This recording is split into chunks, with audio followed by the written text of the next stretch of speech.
Ladies ഹോസ്റ്റലിന്റെ ടെറസിന്റെ മുകളിലെ മാൻഹോളിൽ വീണ് യുവതികൾക്ക് പരിക്ക്. ചാത്തന്നൂർ MES കോളേജിൽ പ്രവർത്തിക്കുന്ന ഹോസ്റ്റലിലാണ് സംഭവം. കോളേജ് ഹോസ്റ്റലിന്റെ 1ഉം 2ഉം നിലകൾ പുറത്തു നിന്നുള്ളവർക്കാണ് വാടകയ്ക്ക് കൊടുത്തിരിക്കുന്നത്.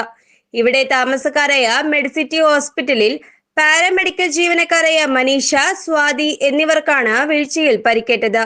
മനീഷയെ മാൻഹോളിന്റെ അടിത്തട്ടിൽ നിന്നും രക്ഷപ്പെടുത്തുകയായിരുന്നു. സ്വാതി എങ്ങനെയാണ് താഴേക്ക് വീണതെന്ന് വ്യക്തമായിട്ടില്ല. പോലീസ് അന്വേഷണം നടത്തിവരുന്നു. ഇവർ കെട്ടിടത്തിന്റെ 4ാം നിലയിലെ മാൻഹോളിന് മുകളിലെ സ്ലാബിന് മുകളിൽ നിന്നും ഫോണിൽ സംസാരിച്ചു നിൽക്കവേ സ്ലാബ് തകർന്ന് താഴേക്ക് പതിക്കുകയായിരുന്നു എന്നാണ് നിഗമനം. സ്വാതി പരിക്കുകളോടെ നിരങ്ങി ഹോസ്റ്റലിന്റെ മുന്നിലെത്തി വിവരം പറഞ്ഞപ്പോഴാണ് ഹോസ്റ്റൽ ജീവനക്കാർ അറിയുന്നത്. തുടർന്ന് ചാത്തന്നൂർ പോലീസിൽ വിവരം അറിയിച്ചു. ഉടൻ തന്നെ ചാത്തന്നൂർ പോലീസും പരവൂർ അഗ്നിരക്ഷാസേനയും സ്ഥലത്തെത്തി രക്ഷാപ്രവർത്തനം നടത്തി.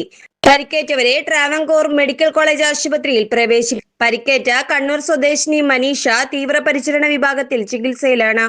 തൃശൂർ സ്വദേശിനി സ്വാതി ഗുരുതര പരിക്കുകളോടെ ചികിത്സയിലാണ്.